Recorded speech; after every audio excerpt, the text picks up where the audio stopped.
Welcome to the AR-15 podcast. This show is for you if you just bought your first AR or if you've been building them for years. There is something we can all do to take our black rifles to the next level.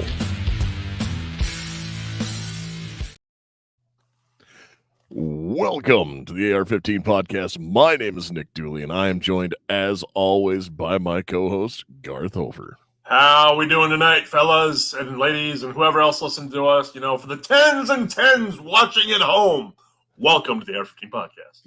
Yes, it is the doubles of people. Yes, that will watch this live. Yes, we are back. We are not live from Las Vegas tonight. Tonight we are live from home. Live from home. It's been 4 days since we got back, and I'm already ready to go somewhere again. It's sad. It's been longer than 4 days. Well, no, I got home Sunday. I went to Rapid City to the stock show for 2 days. Yeah, I went to work. Yeah. So I flew home and did the most mediocre to terrible performance I have ever done at a military match, because I landed and shot, like literally landed, got off a plane, changed into my uniform, and shot a match. Mm-hmm. Within an hour and a half of landing off the plane from Vegas. Yeah. So my body was not prepared to shoot a match. Like, I was definitely not hydrated. No. That. And yeah. It was definitely work. But I managed to almost salvage myself to there with the handgun. And yeah, that's what's happening there. And Jeff, yes, we do know that our bandwidth was kind of bad on the video for that deal on it, or for the live show in Vegas. But we also were just kind of ecstatic that we got anything to stream at all off the show floor. Yeah, our booth had our name on it, right up there with Iraq Veteran 8888. So that was kind of cool to share a booth with him. Not at the same time, but I mean, he was there, we were there. Everyone kept walking past like we were something special. We're not. We're no longer in that glass case of emotion. And now we're back in the basement where we belong. Correct. Back here where, yeah. All right, we're here. Yep. So I obviously, like we'd say, what did we do in the last week? But we got home from SHOT Show, and we're gonna cover a bunch of stuff from that. Did you do anything else? Like, have you touched a gun since you got home? No, actually, I bought a gun on Saturday while I was in Rapid City. And I have yet to go shoot it. I've had some really nice days to go out to the range and test it, and I just have not brought myself to go to the range yet. And it's not because I don't want to. I've got other stuff going on around here that has prohibited me from doing so. But maybe tomorrow I might I try to make the trip out to the range and shoot my new 22 Henry mare's leg, because I'm super stoked. I finally found one for a decent price and felt that it needed to come home to me in my basement. So no, we're not doing, I shouldn't say I'm doing gun of the month, but I did buy one in January. So I guess I could. I'd rather not. It got expensive last year, guys. Too expensive. Yes, it did. Not too expensive, but it definitely got expensive enough. But expensive enough, yeah. Yeah. So, guys, with that, I came back and shot a match. So, that was a good time, and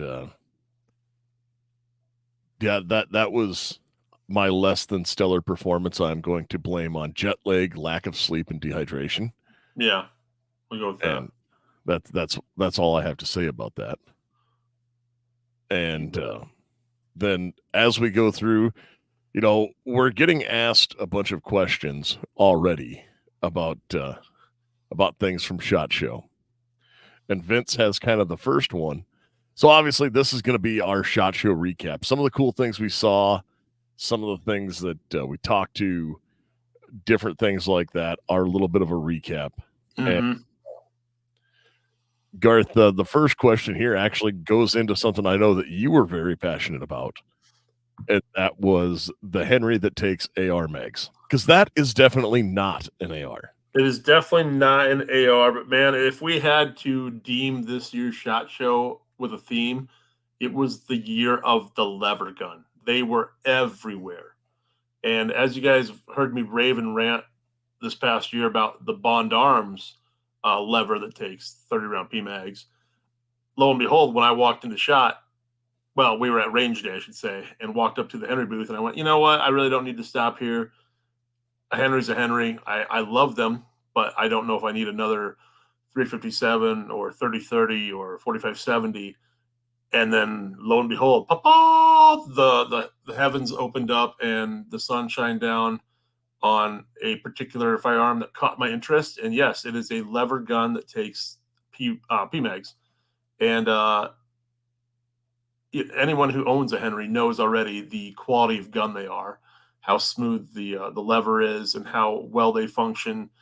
And man, I got to shoot it. It's still a lever gun, and it's not like I have the Long Ranger. I will admit that it's a 5-round box mag, and that gun functions fine. But man, after 5 rounds, you're like, oh no, I got to keep going. And so I bought that gun specifically for hunting, and I was like, oh, this would be great if it had more rounds to it, for varmint hunting, coyote hunting, prairie dog hunting, all the above. And they did it all, man. They a 30 round PMag in this thing. It's threaded, ready for mounts for an optic. It has that beautiful Henry finish to it. And so I think they said their price point was somewhere in the neighborhood of $1,400 MSRP. I could be wrong on that. I'm pretty sure that's what I heard, though. And it will join my collection, and I would not hesitate to push that on anyone, guys. It's a beautiful gun, and like Nick said, it is not an AR, but I might even shoot it for a 3-gun competition. How cool would that be? Not. Oh, it would be great. It would be so fun. Yep, I'm going to do it once, at least once. Okay, I will not. I know you won't. But I mean, anyone out there who it's form and function of old school meets new school, and I love it. I mean, how cool is that? So yeah, I'm stoked. I'm totally ready to purchase that. So it's debuting in 2 calibers at the moment, and that is 223 and /556 and 300 blackout. We shot the 300 blackout variant. Yeah. And now that is cool because it was suppressed 300 blackout. We were shooting at targets 100 yards away, and I mean, it was a tack driver. I am more excited for the Bond Arms AR or fusion lever gun. They're saying Q1 that's supposed to be coming out. Mm-hmm. And they like those are coming out. That is more interesting to me, and I think that's a little bit more utility. Oh yeah, because that is one that you can literally drop an AR upper on, and then that particular the Bond Arms lever uses anything that uses a standard 223 AR bolt. You can just plug and play and swap that out. The 300 blackout from Henry that we shot had an optic on it, but that the Bond Arms, the ability to kind of do some of that swapping, I think will be a better utility. Just if not only because like you can do the 350 Legends, you can do some of those other calibers, and you can just use a standard AR barrel instead of swapping things back and forth. It would be a lot harder to do a caliber change on the Henry than it would be on the Bond. No, and I get that, and I agree with that, all of it. I'm not saying I'm going to buy one or the other. I'm saying I'm going to own both this year. That's going to happen. But I mean, if one guy is out there looking for just one lever gun, I guess it just depends on what name you want to buy. Or for functionality, I'd probably go with the Bond arms myself. Just like Nick said, all of the above. You can do a lot of swapping, a little bit more modularity to it and stuff like that. But so Thomas asked an interesting question about this. Does the suppressed 300 Henry give you any gas? No, it does not. Because remember that this is a lever gun like a bolt gun or any of the other manually operated actions. There's no port pop because you're holding it in lockup until after you have everything is left. So there's no like gas to come back in your face. It's a good shooter. I wish they would have gave us more than 5 rounds to test, but I understand why they didn't, because I would have spent all day at that booth alone. And then Nick would have been upset with me because that was like our 5th booth of the day. I'm not even going to say that. There's a handful of things that, and there was some stuff that I stopped at that I thought was really neat that Garth was kind of like, huh, all right. Oh, I just took a walk. I was like, yeah, whatever. That's because I would start to nerd out and talk to people about things. I didn't realize that there was more than one range day at range day, like till after the fact. There was like 3 more we could have went to, but we didn't because, deal planning and space and time and and someone may have overslept. Yeah, you shouldn't do that, Nick. It's so rude. Leave your co-hosts waiting at the front door of the hotel for you. I don't know who did that. Yes, exactly. Yeah. But that's okay. No, I did make a list of a bunch of the things that I was going to talk about. So obviously we will talk a little bit about levers just since that came out first. There were 2 other new levers that were out. The new Marlin Dark 3030. That was a pleasure to shoot. And that's all tactical and threaded and all of the things, which I might pick up just because I already own a 3030, and then I might actually shoot a 3030 that I have. Yeah, that's cool. And the Arrow / Stag. So Arrow Precision and Stag, which all of our listeners should be aware of. A couple years ago, they came out and Arrow broke into the bolt gun realm for the first time. And then Stag followed that shortly. Well, now they have an 1895 lever gun. And they're chambered in 4570. The Stag is a more traditional, wood stocked and, I would say more traditional. It's still an optic ready threaded. But the Arrow is a factory, the tactical space cowboy, as Sean Heron from We Like Shooting says. Yeah. Lever gun. And, it's got the M-lock rails and everything like that from the factory. And of course, the price does reflect that because it will be more expensive. Yep. And those were in 4570, which is cool, but it's cool. No, yeah, it was neat. Yep. Winchester had the Winchester Ranger, which is their little Turkish-made 22. That was neat. And we talked about that. Is there any? And Smith & Wesson.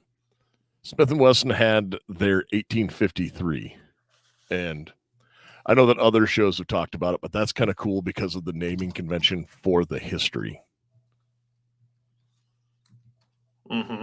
As Garth furiously Googles. I'm just doing my thing. Don't mind me.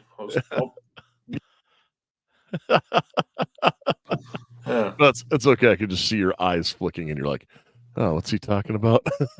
Like I said, man, we saw so many things. And we were there for a freaking month, so it's hard to remember what we all saw, you know? See, and I feel like we were only there for 2 days. Really? Oh man. Oh no. It feels like a month ago we were there, and it feels like we were there for ever. It was anyone who says 5 days in Vegas is not enough is lying. Uh, so Jeff, we did stop by Kimber, and no, that is the short answer. Yeah, I didn't see anything either, Jeff. I'm a fan of the K6S myself, and I have one. Just bought one recently.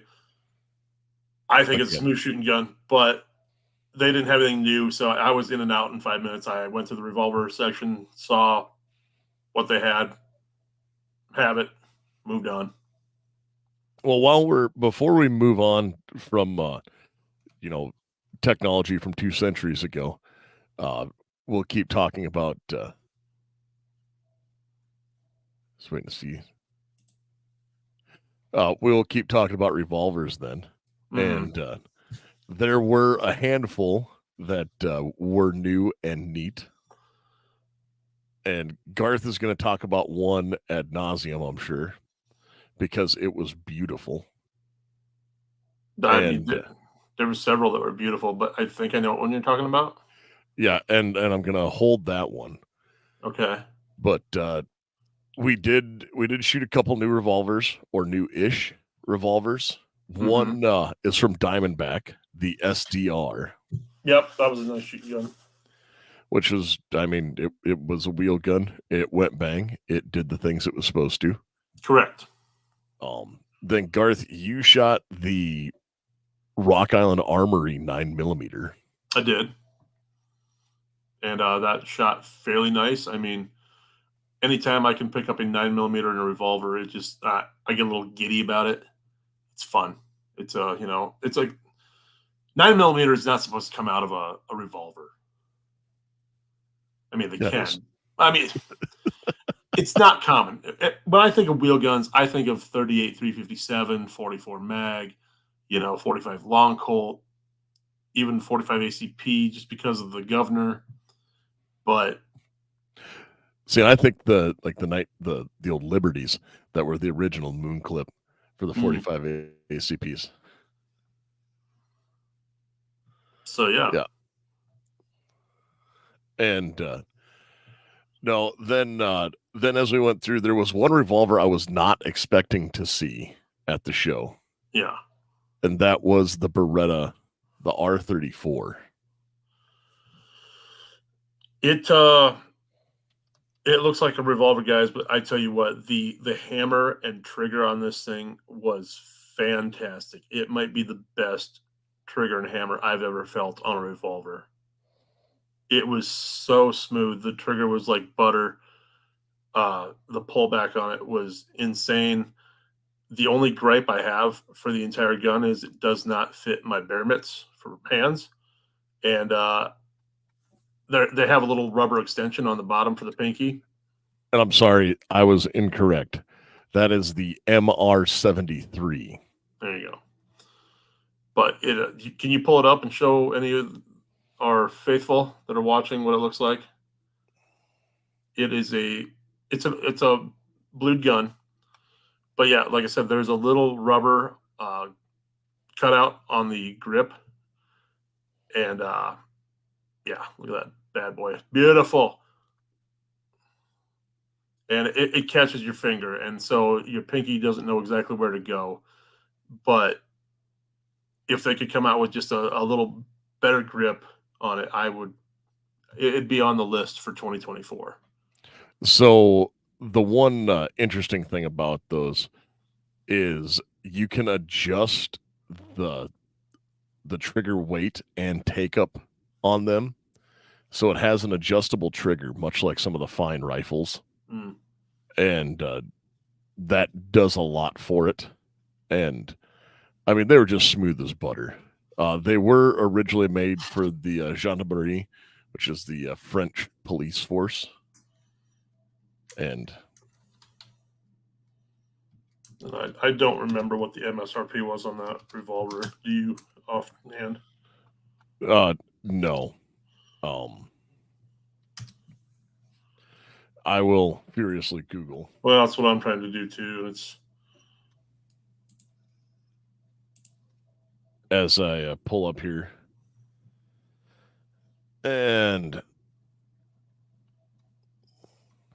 so the reason why those feel so nice is they are $3,899. yeah. Okay, never mind.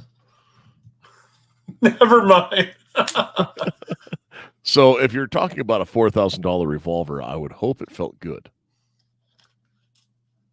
It looked good, felt good. Never mind. Hard pass. See, Thomas, you're just not a man of class and taste who realize that, Italians are just amazing in their styling, and it's beautiful because its lines are almost as smooth as my voice. Ooh, that's smooth. No, so those were out, and while we're at it, we're gonna save ARs for the end. Oh, very much so. Because while we are the AR-15 podcast, we're going to talk about everything else before we talk about ARs. So let's move on, since we just talked about revolvers, and let's move forward a century to the 1900s and start talking about semi-automatic handguns. Okay. Were there any that really caught your eye and piqued your interest, Garth? Yeah, actually, our friends over at PSA came out with a new micro line of the daggers. They have a I guess would be comparable to the Glock 43X and Glock 48X, about that same similar size, 15+1 capacity. Price point on them, I think, was right around $300. Trigger felt like a dagger. If you guys have purchased one of those, I'm not going to say they're the greatest gun out there, but if you're looking for a cheap, truck gun or something you just want to go practice, if you're looking for a reliable handgun, oh yeah, it's reliable, 100%. Don't get me wrong when I say it's just because it's cheap, it's not reliable. It's a fantastic firearm. I own several of the daggers, and I will probably own at least one of the micros. Don't necessarily need another carry gun, but I'm going to own one. So no, they're a fantastic little shooter. I mean, I haven't shot them, but just the way they felt in my hand, it felt very comfortable, and I would definitely put one in the safe. Yeah. Along with the Dagger Micro, they also had the Dagger Saber line, which much like their rifles, their Saber series, they more like duty orientated. And Jeff, I'm going to say yes, because it is better than a stock Glock trigger in my mind. Yeah. Jeff asked, is a Dagger trigger better than a Glock? I mean, it's not a Glock. They're all Gen 3 Glock clones. Yeah. And I will say that I think it's a little bit better. The Saber is a more premium line, I think would be the way to put it. Much like their rifles, and that was a solid little handgun.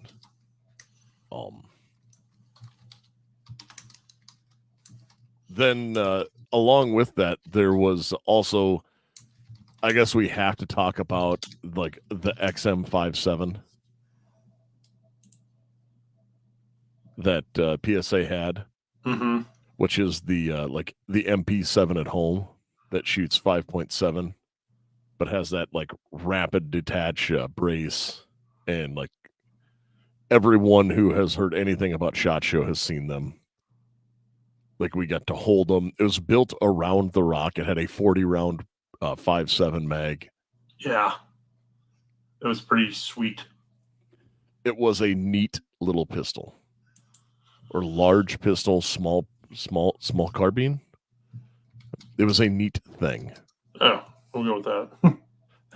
And like I'll probably never own one because like 5.7s, meh. But moving on, Grisan, Tiaz, or Tiaz, whatever, all both had 2011s, and this is the one where if you listened to our live show, Jacob talked about they were 3D printing grip frames like for prototyping at the booth across the way, and that was for the Grisan 2011. So both of those are true 2011s. That meaning that they are a 3-piece gun. They have a polymer hand guard or hand grip, and then like a frame, and then a slide.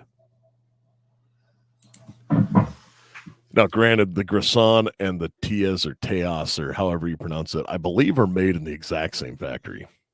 But they are going to be a more economical line of 2011, and those are both coming in at the sub $1,000 range, which is a solid price for a 2011.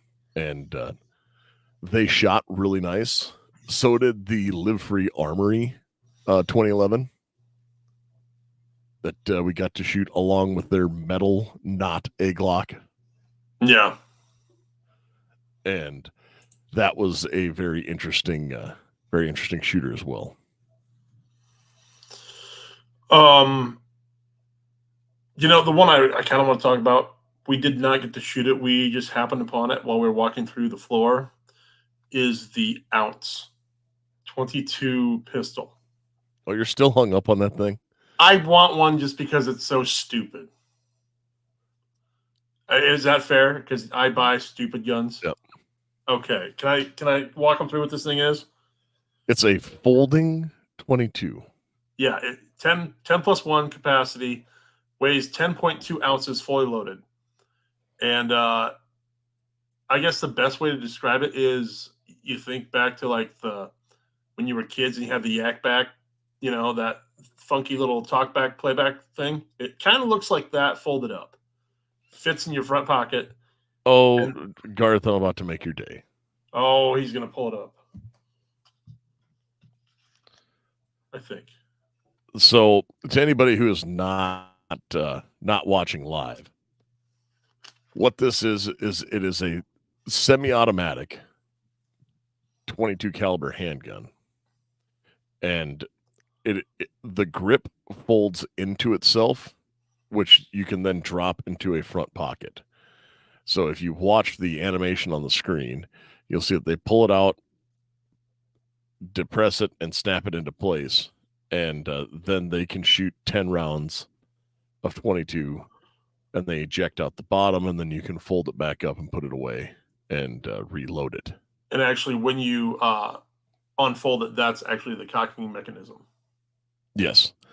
When you unfold it, that is the cocking mechanism. And it was definitely a thing that was there. It was a thing. It was like we said when we were in Vegas. Innovation was the word of the week. And is it going to win you in gun battles? Would I really probably use it for self-defense? No. Is it cool? Is it something I'll take to the range just to turn heads? Absolutely. And I don't know what the price point on that little thing is. $900. $900. Okay. They're just ruining me right now, man. $4,900 and 2 pistols? Come on. Yeah, $900. Well, dreamers have to dream because I guess they also got to eat too, but not for $900. They don't. Yes, on to our next probably overpriced handgun. I'm not going to say that. I'm not going to say that they're overpriced. Oh, the last two were. Well, yes, Jeff. I think you put it exactly correct. That is one expensive turd. And The next one that we would be remiss without talking about because everyone is so excited. The industry is abuzz with the Daniel Defense H9. It's a nice pistol. I don't know if I'm a buzz like everyone else is. I know you hurt his feelings when we were talking to the guy, the representative, about the pistol, but he was sensitive. It's what I do.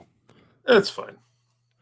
So the H9, they are neat. It is a pistol inspired by Hudson, so they took so long to come to market because they actually made it work. Mm-hmm. And yes, Thomas posted that they would rather have the PCC, and I agree because Daniel Defense made a PCC that doesn't suck because it doesn't take Glock mags, and yeah, they use like actual pistol or PCC mags as one should, not Glock mags. Anyway, off my soapbox. And no, they it is neat. It is innovation. Time will tell if these actually hold up and fire well. At $1,300, they are also expensive. Yeah. But, I mean, it's what it is. Yeah, and so that is that is what everybody talked to. It did feel neat in the hand. It was a little small for my hands, but that's not saying anything. The only gun or the only handgun I handled that wasn't too small for my hands was the FN-45 and 510. Yeah, no, we never actually made it back there to look at those again. We should have. I did. Oh, did you? Okay, good deal. Yep. No, I was back there, and those are definitely some chonky boys. And I will probably be picking one of those up relatively soon, just because they have the highest capacity for 45 and or 10 millimeter. And while I don't own a 10 millimeter, like I feel like that 45 kind of calls my name.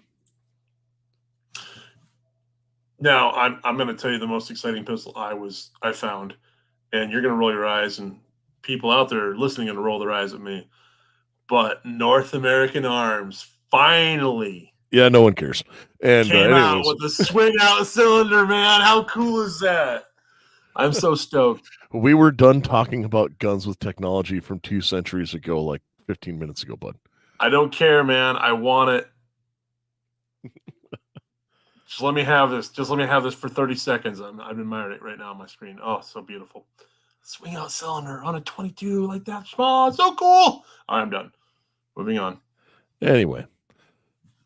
No, but you know why it is that those suck? Because you cannot put a VZ grip on them. And the unique features of VZ grips is that they're made from machined from a solid block of G10. And G10 is great because it's durable and doesn't get slippery when covered with mud, blood, or sweat. The 17-degree grip angle and a wide variety of textures from mild to extreme, along with color options and shorty versions available. 1911 grips with extreme customizability, standard slim palm swells, thumb notches, safety cuts, bottom profiles, and more. More than 25 textures and 27 colors are available. You can get CZ grips, Beretta grips, and revolver grips, but not for a North American Arms. This coupon code is good for 15% off all handgun and rifle grips, and that code is AR-15 podcast. Fine, you can't get a. I bet if I call VZ grip, we could get that going though. We'll see. We'll see. Actually, we got to really thank VZ Grip. They set us up with a couple really cool cats, and down the line we're going to have them on the show as well.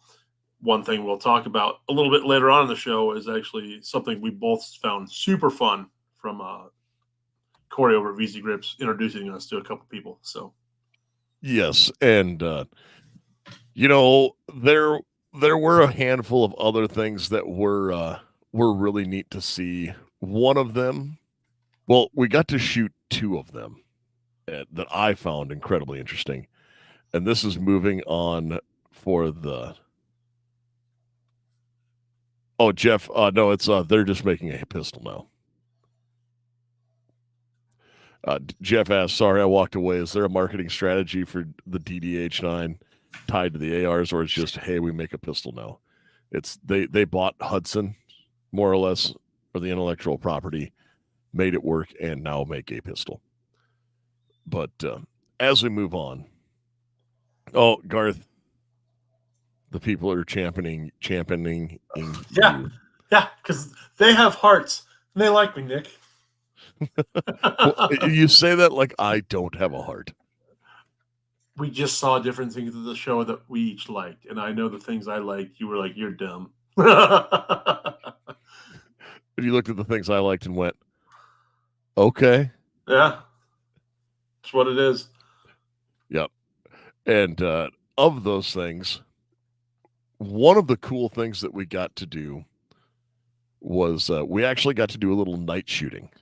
Yes, we did. And last year, everyone was abuzz about Holosun and their thermal hybrid sight. Mm-hmm. They're it's hybrid holographic thermal sight, which was super rad. Like, okay, yep, this is cool. It was new technology. I kind of shit all over it. So I was like, yeah, the sensor's only good for like 48 feet or 48 feet. You know, it's what's this do? And I found all of the issues with it because, well, I was like, it's cool. There is some technology here, but we have much to work on. Yeah. And well, that is cool. They did fix a lot of the issues with it, but some of the things that they did not, or well, that they did is they did extend the sensor, and the thermal version was way better The than thermal version was so fun to shoot. Was way better than the digital night vision version. Yep. The digital night vision was kind of difficult to see, and it was dark when we were shooting them. It was full dark, but you could see at 100 yards. You could make out targets with the thermal. I would not try and go any further than that. No. And that did work. I know that they have their production version. It would help if I could talk tonight. And they had their production version of it that's coming in the next quarter or two.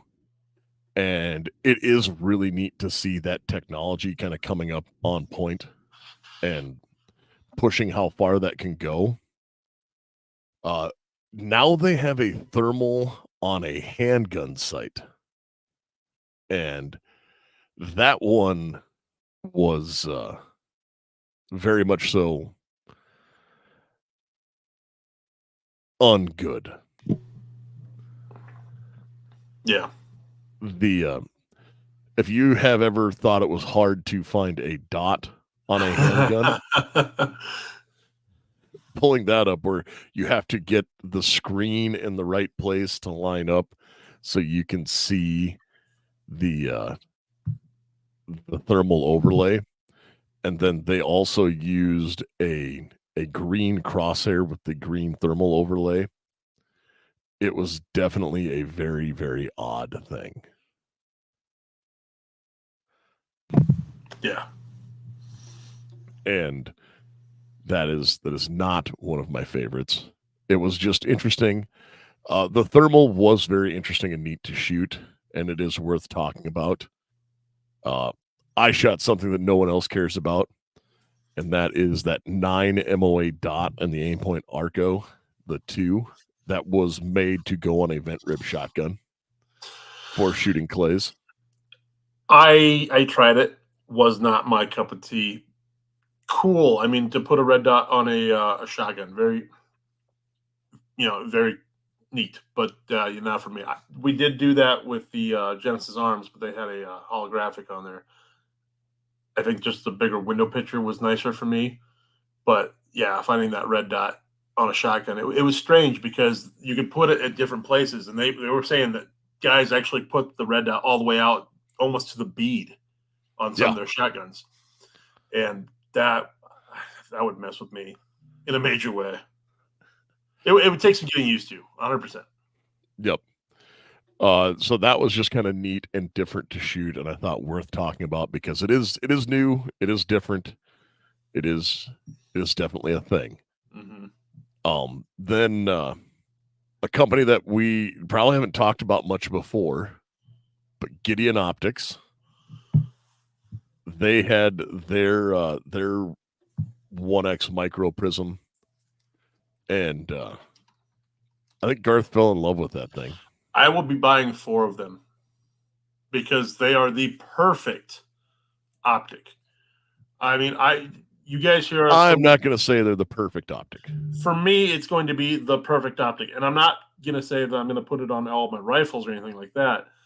But you hear our praises about Swamp Fox and how we love the blade because you can set it from 5 yards all the way to 200. This is your close quarter action shooting optic. And I think this will go on. I will marry one to every PCC I own, 100%. Short range, 25 yards, easy to spot. You know, it's just a little triangle in there that illuminates. It is an etched or it's a prism optic. Yep, and that is worth noting. It is a chevron in a circle. Yeah, which is a little bit different than the dot in a donut, and that was a very, very good. I thought it was a very, very good choice.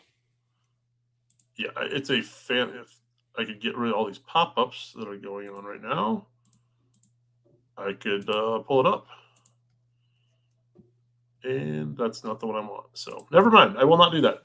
But yeah, it's a great little optic. Looks fantastic. I'll own a couple of them, and hopefully we could get one of those out here sooner than later, and we could maybe do a short little video for you guys and put it on our Instagram and stuff like that. Because I'm a believer in that one times. It's a very cool optic in my opinion, and I think that might have been the best one for me that I found throughout the entire show. I went through Primary Arms, and they had a great selection of stuff, and we stopped by the Swamp Fox and checked those guys out as well. But just for what I've always been looking for, I want simple and simplistic, and there you go. Nick's got it up on the screen right now. $229 price point. Beautiful little thing. Yep, very cool. Just a solid little. You can have a red or a green reticle. Mm-hmm.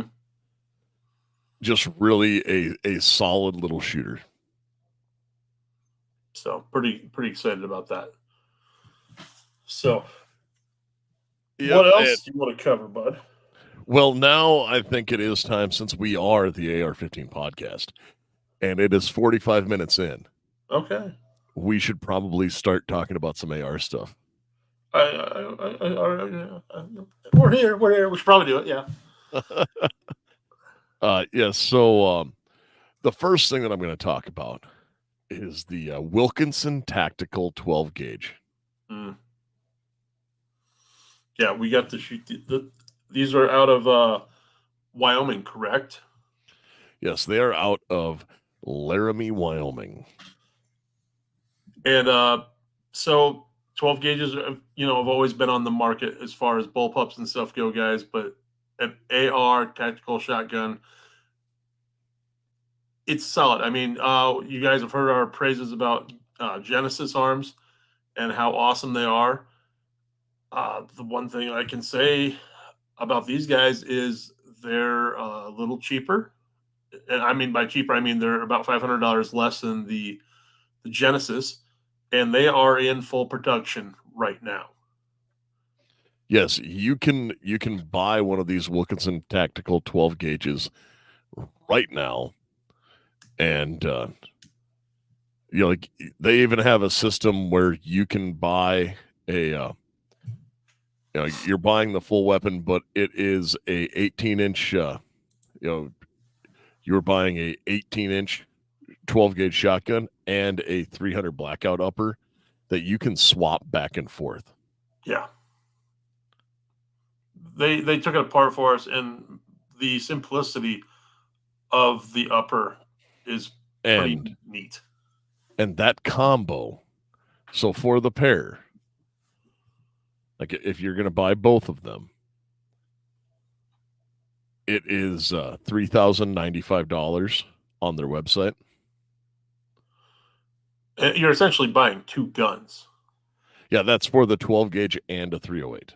Yeah, so 1,500, per gun. I don't think that's unruly or unreasonable by any means. To buy just the upper receiver for the 12 gauge is $1,100, and it is $2,000 for the 12 gauge shotgun. Yeah. And yes, that Wilkinson Tactical is like we got to shoot them, and they shot smooth. They actually use Genesis mags. They do. And like they're reliable. It ran like a top, and we were shooting junk trap ammo through them. Yeah, we were. And they said they can handle anything you want to put downrange. So pretty stoked about those. Wouldn't mind getting our hands on one of those to do some further testing. And maybe that's a possibility down the road. Yes. And so we talked to them. We they were a neat company to talk to. Another rather fun one was actually getting to talk to the people who make some, I would call them heirloom rifles as well. Or an heirloom quality rifle. Mm-hmm. And these were people that got introduced to us by our friends at VZ Grips. So Garth, why don't you tell us a little bit about them? Where do you want to start? You want to start with just their basic AR, or can we talk bullpup? We're going to talk about their basic AR. And okay. We can mention their bullpup. All right. Because yeah, like Nick said, heirloom guns are kind of the thing of the past, and no, heirloom guns are not a thing of the past. Well, I mean, you think about it, man. You look at PSA, and everyone's pumping out inexpensive ARs for between $350 to $600. And what I'm saying is, an heirloom gun is a gun that you will pass on to your kids. Yeah, I get what you're saying, but the majority of guns that are getting pumped into the market right now are not that. And Mike, I believe Mike was his name, correct? Yes. He wants to bring that back. He wants quality ARs.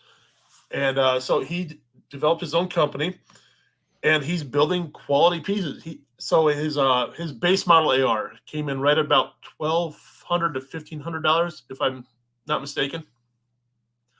And he's got quality parts in there. We messed with the trigger and the charging handle, everything like that, just to see how functionality and smooth it was. And it's a solid build. It's a nice rifle, but the cream of the crop was his higher end stuff, and they ran anywhere from $2,200 to $2,700. And he machines everything most everything in factory, and then does some awesome Cerakoting stuff. We'll post some stuff on our Instagram because we did snap a couple pictures of the stuff that they do. But the quality of gun that he's putting out, he as Nick said, he wants this to be passed down to the next generation. He doesn't want, to pass down a $500 PSA, kit that you can pick up, and have in your house a week later and stuff. He wants quality guns without getting, I'm not a machinist, so I'm having trouble finding the words to express what he's doing properly. So what he was doing is like the quality and fit and finish on these parts were. And what makes it an heirloom is Jeff says what makes it an heirloom is the quality on them is actually so high that you you don't want, or like, it's some of the older rifles were like, oh, that is a fine rifle, and that is an heirloom rifle. Like I have pre-64, Model 70 Winchesters, and those are very fine rifles. This is the equivalent of that Winchester super grade, but in an AR. And what they have done is they went through, and the fit and finish going across all of these was so phenomenal that, like, I actually kind of had to stop and look at things, because to the point where their detent pins matched up with the lines on the rifle, and it was phenomenal.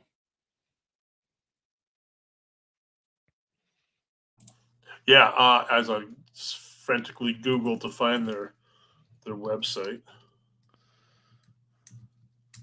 they had some, yeah, like Nick said, The brand that we're talking about is FIMS, FIMS Firearms, and they are making amazing stuff, and like their ARs are, again, the attention to detail on the receiver sets is second to none, and they make all of their own materials in house pretty much. And when we were visiting, it was, hey, where's this at? And he said he went and picked up a $3,000 AR and said, I wouldn't pay $3,000 for this. So he made an AR that he thought was worth the money. Yeah, worthy of the cash. And yeah. And Garth is going to be like, and now Garth's favorite thing is their bullpup. And I'm super stoked about this, guys. Bullpups are my new jam, but this one has a special place in my heart. And here's why. It's right-hand ejection, and as a left-handed shooter shooting right-handed guns, really doesn't work for a guy like me. But the thing that makes this gun super cool and special is it's a bolt action bullpup. And a 308, I don't like to go out and necessarily burn rounds downrange just to shoot. I like to actually take my time, have a little precision shooting in it. And this is a gun I'm super interested in. It's I think this one, he said, was about a $2,700 price point, but the mechanics on it were super smooth. The bolt was super smooth. The springs on it were fantastic. Like Nick said, the lines, everything matched up tight. There was no play, and that's kind of cool to see. So that's a listed item that might be joining me in 2024 as well. Got to find some more money to buy all these guns. Don't know where it's going to come from. Oh, I'm sure you'll find it somewhere. Maybe. But no, and they do make their own like PDW style stock that was definitely really neat. And yeah, while we were talking, I just built out a rifle, and the MSRP for the rifle I built out is $2,500. Oh, it's not horrible. Yeah. And they are, so Jeff asked what they are, and they are definitely he said they are all like sub MOA, and some of them are down to half MOA guns. Mm-hmm. And while we were talking, they pulled up a minigun, and they're like, somebody dropped it off because they make minigun suppressors. So they're doing a 300 blackout minigun to shoot suppressed, because America. Yeah, it was fantastic. The other 308 I want to talk about, the name escapes me because I have dyslexia and ADD, like it's going out of style. So it was basically the Barrett Action 308. The what? It had the same barrel as the Barrett. Oh, yes, the Olympus Arm. There we go. I knew to start with an O. Samsonite. I was way off. Yes, they are out of Montana, and it is the Vulcan is the model, And they are a neat, yes, the Olympus arms, and they are also not a cheap rifle. No. No, they currently are $6,795 with free shipping. Well, at least they give you shipping.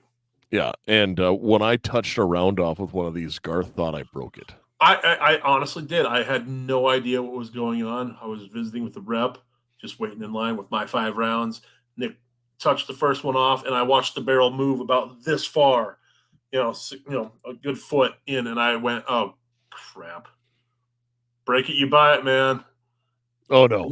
Yeah, he goes, "Oh no, it's supposed to do that." I went, "Your whole barrel moved, man. I don't think it's supposed to do that." Yeah, and me and the guy who was selling them had a couple conversations earlier about it, and I was like, okay, this is neat. And it was neat just because of that. There's a 308 I wanted to talk about as well. Okay. That could be coming soon from Palmetto State Armory. I know what that one is. And it's the 308 Jackal. Because we know that we love the short Jackal, and it is definitely the Scar at home. And actually, it's what the Scar should be. And I just think that in a 308 platform could be a beautiful combination. Yeah, again, I don't have too much bad things to say about Palmetto State. I had one bad lemon gun. I'm not going to stop buying their products because of it. No, and that was the 308 isn't really out for general consumption yet. The other kind of big name gun that was definitely moved way up the list for me to buy, and that was the S-Bar in 6.5 Creedmoor. I watched Nick shoot this gun and turn around and go, I have to own it. And then he watched me have a 10-minute conversation with the engineers. Yeah, no, I mean, I'm glad you guys hit it off. I mean, I think you guys are scheduled for a date next week, so it's cool.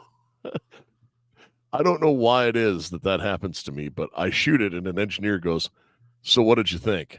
And then when I start talking, they move the salesman out of the way. I know why it is. That nerds can sense other nerds, okay?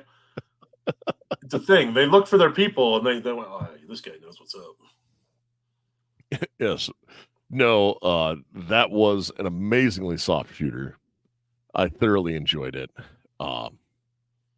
Yeah, I will be owning one of those. Yeah.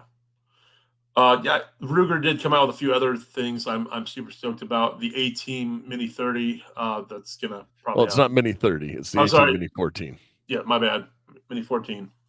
Numbers and math. But they have a 1022 variant as well that I'll definitely have just because it's stupid. Stupid awesome. Yeah, stupid awesome. No, so they had that. We already talked about the Daniel Defense PCC. So there are two more things we have to talk about in the world of ARs and specifically PCCs. And they are both friends of ours. And one is the War Scorp 9. Yes.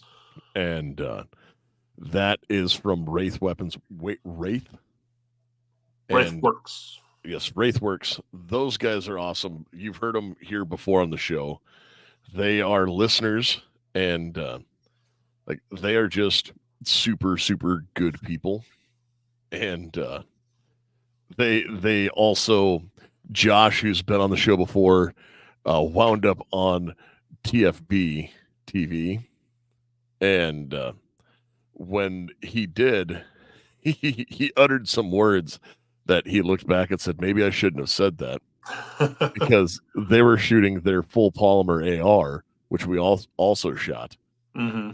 And I love their War Scorp because it's a CZ Scorpion PCC, and the thing just shoots like a house of fire. They're full on polymer rifle is like, yeah, if you don't like it, don't buy it. He said on TFB TV when they interviewed him. It just was like, what do you have to say to people who might not like this? He goes, if you don't like it, then don't buy it. Like, this isn't for you. It's not a duty gun. It's a gun to shoot for plinking or to have an AR in the safe. Mm-hmm. And they are a neat little super lightweight gun. And that War Scorp is cool. I like the way their controls are. They're big, easy for me to hit, and kind of dummy proof, and which is helpful for us. Yeah, 100%. And finally, the last one that we were going to talk about, because we would be remiss if we did not talk about. We hung out in these guys' booths a lot. We hung out in their house. We did hang out in their house. I mean, they were kind enough to invite us over, and we got to play with all the latest greatest toys before they debuted them. And like, I got to touch prototypes, and I didn't even break them. Yeah. Things we can't talk about, things we are going to talk about. Very cool. Our friends over at Matador Arms. Yes, Matador Arms. So they have a 16-inch Mat 9 upper. And it is a thing of beauty. It shoots amazing. And, of course, they have their lowers, which are also equally baller. And I honestly cannot say enough good things about them. And they are not sponsors. No, they're not. And they're just good, solid people. I'm glad that we could help them out a couple times, or not really even help them out, but or drag people in the right direction. Correct. If they see two big idiots yelling in Hawaiian shirts, they're kind of curious what's going on over there. Yeah, and that'd be the easiest way to describe what we do. Yes. And so there's those things coming out from Matador Arms were amazing. And what else was amazing was a lot of the patches at SHOT Show. But none of them were as amazing as the patches you can get from Patriot Patch, patriotpatch.co. Yes. And Garth just sits here and he's like, I should have seen that coming. No, I saw it coming. I was kind of excited because there was one patch I really did like at SHOT Show, but I don't know. It was from Stealth Arms, the platypus. He was in full berry mode. If you know what that is, great. And if you don't, look it up, but don't. Use incognito mode. Yeah. But yeah, guys, just be aware we've got a lot of good shows coming up because we made a lot of contacts while we were there at SHOT. We should have at least 6 months worth of interviews coming up shortly here. Jeff asked what was the best swag of the show. Ooh, best swag of the show. That would have probably been Otis's free beer. That wasn't bad. I did score a gun case. That was kind of nice. Yeah, again, we do have to say thank you again to Otis for inviting us into their booth and providing that for us. That was awesome. It was super fun. I love sitting in the fishbowl and watching people walk by and having them think that we were super important because we are definitely not. Jeff also has something here I think is worth pointing out. He says, quote, PSAs today are the Hondas of the future. Everyone thought Hondas were cheap junk at the time, and reliability turned the tides. Mm-hmm. I don't know. I'm partial to some of the stuff that was there. One of the, we did get a little bit of swag. Sparrow lockpicks.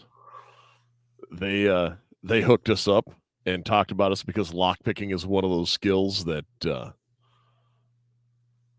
the good guys can use it too, because you never realize how often you might actually need that. Mm-hmm. And so that was awesome. And they make quality tools. Oh, Gun Owners of America with the Save a Pup, abolish the ATF patches. Yeah, it was pretty sweet. Yep. And there was one company down there handing out bourbon. That might have been my favorite swag. But no, it was a great time. We'll have a lot of more content coming for you. This was just the things we saw and the things that we severely enjoyed. So with that, Garth, do you have anything else to add? No, man. I think we covered the basis of what we saw at SHOT, and I'm sure there's a whole bunch more that we already kind of forgot about. But like I said, guys, be ready for the next 6 to 12 months, because we're going to be pumping stuff out until next year's SHOT Show now. And Jeff, yes, bullet manufacturers do come to the show. But guys, I have not a lot to add. And with that, I will say, you folks out there, stay safe and stay armed.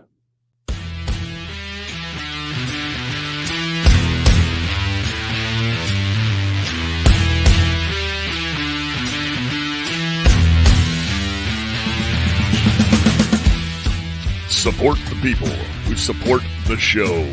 Primary Arms, VZ Grips, 4Patriots.com, and Patriot Patch Company.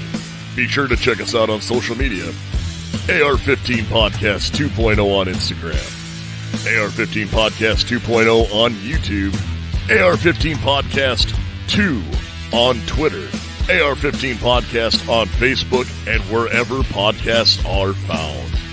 If you just want to drop us a line, let us know how we're doing, or give us a show idea, make sure to send that email to AR-15podcast 2.0 @gmail.com.